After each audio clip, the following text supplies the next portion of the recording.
And I know we are talking about the legislation formerly known as the Road Act. Right. Let's first go back a little bit. When was the first time you were aware of this legislation as well as the suggested need for it?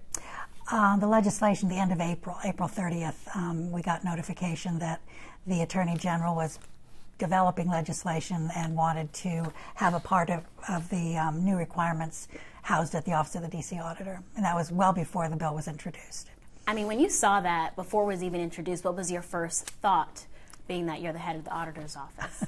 Well, and again, I had a heads-up call from the Attorney General, which I always appreciate, and I said, you know, I'm fine with any starting point on legislation. I mean, I've been a legislator, spent 12 years on the council, and I know a first draft is a first draft, and you just go from there. So it was, you know, it was just something to be aware of and to discuss. You mentioned that was the first draft. Now it's making its way. The auditor's office is still on there. Your office sent a letter to the council earlier this month with some deep concerns about still being the main hub for this legislation. Tell me about your concerns. Sure. Well, first, to sort of step back, I think there's really broad consensus that as a government we need to be doing a much better job working with our juveniles all across the board, and I think there's consensus on that. And from the standpoint of the legislation, I think one of the issues is how best to oversee what the Department of Youth Rehabilitation Services is doing. And the points that I'm trying to make are, let's make sure we really exhaust our discussion about what is the best way to do oversight.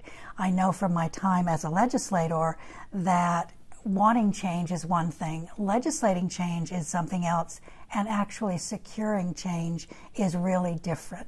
And that means working with the agency that's going to be doing the change, if you will. So the concerns I'm sharing are just how best to do the oversight of the reforms that we all want to see.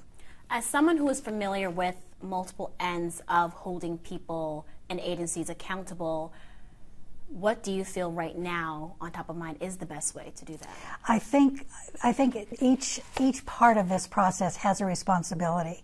I think one of the good things that has happened, the Department of DYRS is trying to beef up its own internal quality control with the support of the mayor and the council. So there are some budget initiatives in the current fiscal year to add staff to really strengthen their oversight supervision within the agency. So that's step one, the agency's own supervision of the work they're trying to do. So it's not just making sure you have the right staff, enough staff, supervision, training, but also a kind of a quality control process within the agency. That's step one, number one. Step number two, frankly, is the council's own oversight. And that's something that I have long said I think the council needs to put more time and energy into oversight across the board. And I think that's particularly the case with this agency. So whether that's the standing committee that oversees DYRS or perhaps a special committee to spend some additional time, say in the next council period. So that's, the council is the next part of the oversight. What my office does is down the road. We sort of look back at how reforms have been implemented, whether they've been implemented well, through our performance audits. So what the bill is proposing is that we essentially be a part of the ongoing compliance effort, which is something that an audit shop doesn't really do. It's certainly something we could do. We'd have to hire new staff and perhaps contract for some expertise, but that's something we could do, and the council is the final decision maker here. So if that's where they end up, then that's where they end up. As the auditor in the past, when it comes to DYRS, what were some aspects that were revealed through audits that were most concerning to you in your office? Well, we have not done a DYRS audit recently. So most of the information about some of the concerns at DYRS have come out in the court case, the Jerry M. case that ended several years ago, and some of the compliance work and some of the inspections that have been done by the Independent Office of Juvenile Justice Facilities Oversight that Mark Jordan leads. And that some of their concerns have been potential overcrowding, and I think some of the other issues raised have been things like not getting juveniles assigned to the appropriate services as fast as we would all like. So there are a lot of pieces to this, but it is a very complicated landscape because of the district and federal relationships. The district doesn't control all of it like a state would. We're having to work with federal partners, so it's a very convoluted operation. And just to confirm, the prior oversight for DYRS, did it solely just fall under the committee within council, or was there another entity overseeing DYRS at the same time? Well, again, the Independent Juvenile Justice Facilities Oversight Office came out of the court, out of the consent decree and the court's action, and that's been operating for a couple of years, doing inspections of the 2 secure facilities here serving the district and looking at issues in those 2 facilities. That has been going on, as well as the council's budget oversight that they do, although that has not been particularly extensive. I know one thing that was brought up in the council hearing yesterday, and something continuously repeated by community members, is that the issues within DYRS, not new, we didn't get to this point in a couple of years. Most people have quoted nearly 40 years of buildup has gotten the agency and the conditions inside and the impact of our kids to this point.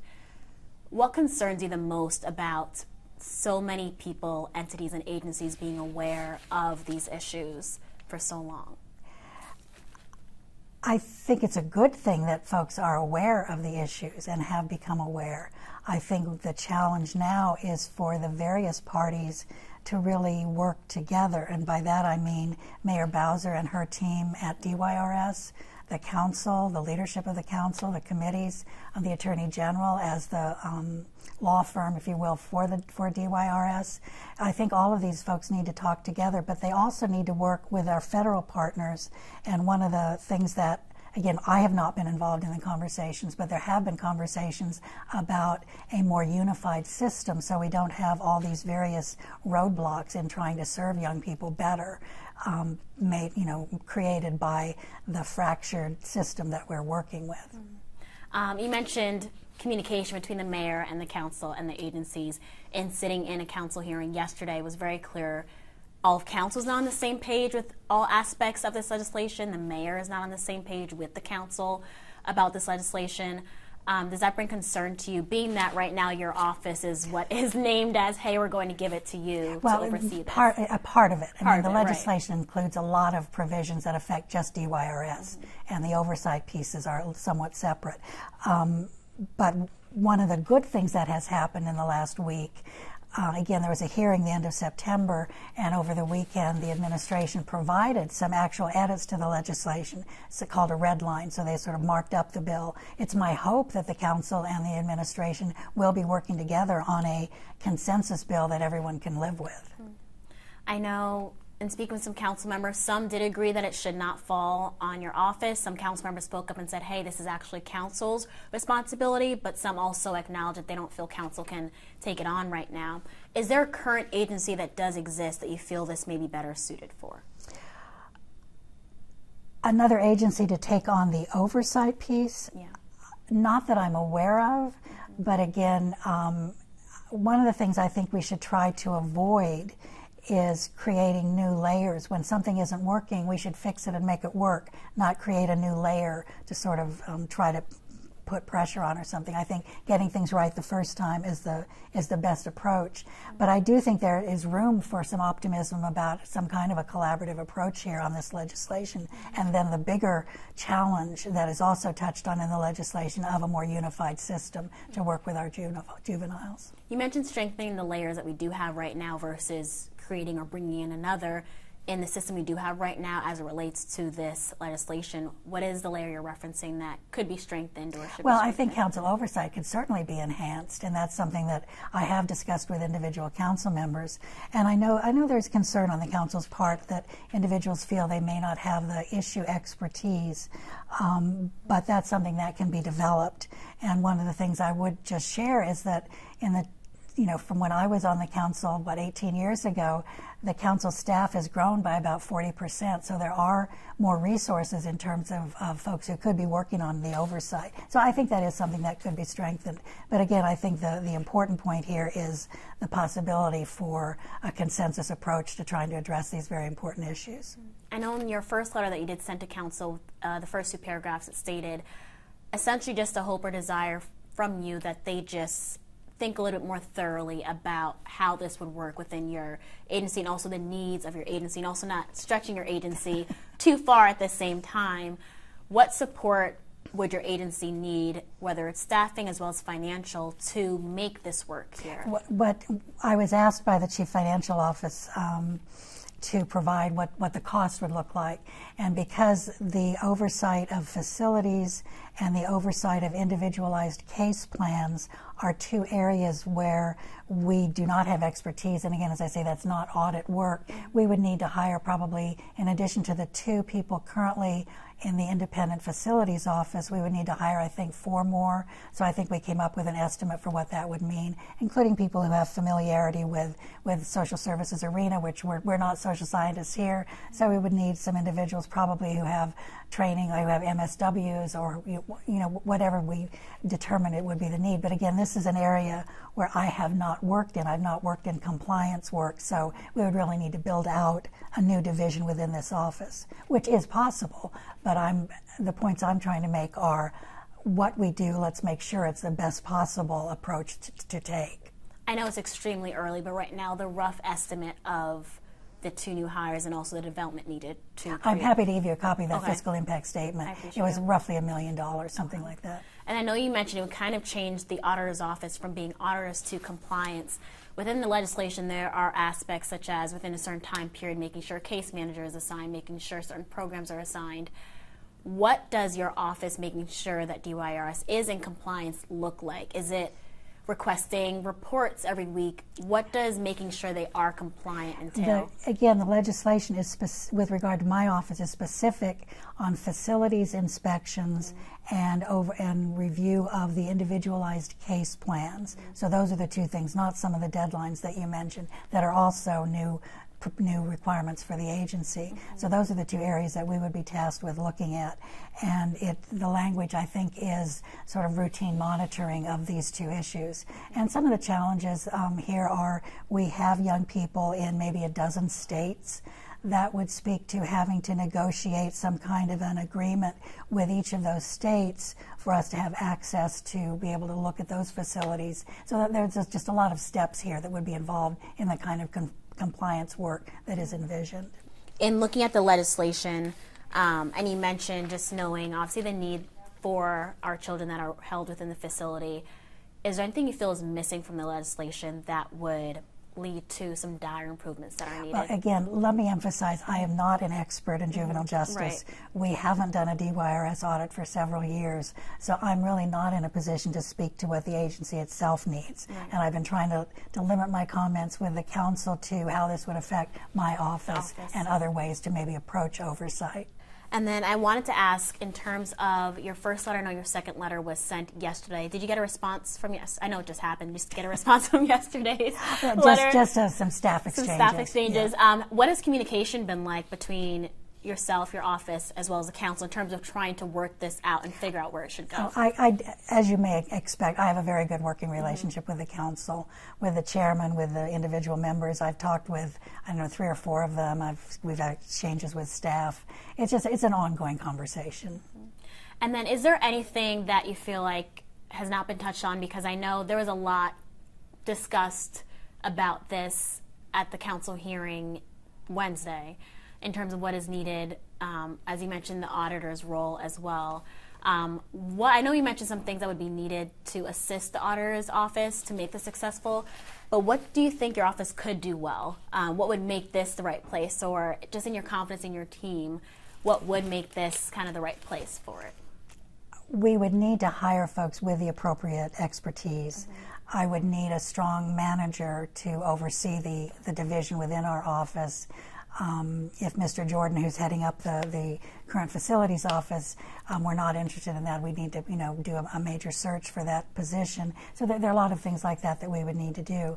I think what my staff does very, very well is the performance audits that we produce now. And we had a staff meeting yesterday, and I shared some of the debate about the legislation. And I think one of the takeaways is it is a wonderful compliment to my staff to have people want to give us more work to do. So that is a compliment, and I am mindful of that. Would that at all, you think, change the relationship, or essentially what the auditor's office is known as is making sure all of our district entities are being held accountable and the checks and balances? with you possibly now having the role of a compliance entity. Well, that is one of the concerns, that if we take on more of what has traditionally been the legislature's role of oversight, then that could be added to and added to and added to, and that is a concern. There's that separation still with the auditor's office and district, since you guys are the checks and balances for it. Do you think now, with having this possible new role, it may blur some lines with that, make some? Well, we would have to make certain that within our office, it's clear who is working on performance audits and who is working on in the compliance unit. And one of the things that it would be a little bit difficult to take on a performance audit at DYRS if we're also in charge of assuring the agency's compliance in another area. So we would have to be very careful, because we do follow generally accepted government auditing standards, and we have to make sure that there's like a total, a complete level of independence on the part of the auditors. So we would need to sort of figure that out. Make a clear line. Yeah. And then I know obviously it's not in its final step yet. As of right now, does it look as if there's still a high possibility that will fall in the auditor's role and with the support needed? I think if that is the outcome, then I think we would have the support that we would need. But one of the things to be aware of, because there is a financial cost, the way the legislation is currently drafted, it could be approved subject to appropriations, which means the council would then have to, in the budget that they consider in the spring, they would have to include the additional funding for it to then become effective law. Are you concerned, now we bring up funding, that you guys would get the responsibility, but then the confidence of having the funding needed every single year? Is that a request we'd make, that it's guaranteed for however length of time that your office has? One of the ways in which our fiscal impact statement process works is that there has to be the funding in the financial plan and budget, and so that would be for the current fiscal year and 4 additional years. So that would have to be assured before the legislation became effective. Awesome. And then was there anything that I did not ask you about this topic, about the legislation formerly known as the Road Act? I know now it's going by its long name, that I did not ask that you did want to say, especially with people hearing it may, I want to emphasize, may fall in the auditor's office, especially the discussion of the need for just improvements for the district's children that are within DYRS, and obviously people want to see some change now. And also just asking you, knowing the importance that your office will have in making a change in children's lives, what is that like for you to know that your office may have that? Well, one thing again to keep in mind, the role of this office, we produce reports. Right. We don't provide services. We can't mandate anything. Our reports are not enforceable. We follow up on our recommendations, but we don't have the power to make change within an agency. We have the power to research and recommend, but it is a limited role, much more limited, than the council's own role. Related to Auditor's Office, off topic to the Road Act, because I don't think we got to talk about the recent audit with MPD and the 500 officers. I know we just wanted to ask if it's all right. When your office found that 500 more patrol officers were not needed. That wasn't the finding. We concluded that the number of officers in the patrol division was adequate today. It was adequate today. And that we need additional investigators in the sort of the detective side of the house. Okay. So you found that today, would you mind me saying that today it was adequate? Again, looking at patrol services, the number who are in patrol services, given the workload, the calls for service, the department's own definition of how they want officers to spend time, our consultants determined that we have adequate numbers in patrol, but not the same in the detective ranks, that we do need additional folks in the detective ranks. And the other huge recommendation was that the department needs to be using data to figure out exactly how many we need and in what parts. And it's something that is ongoing, that they need to be doing on an ongoing basis. Understood. Okay. Thank you for clearing that up, because I think it may have been swapped there. And then I know within that report, and it happens just because multiple agencies working together, but at times when maybe the auditor's office, mayor's office, and maybe in this example, a public safety entity I don't want to say not aligned, but not having the same findings.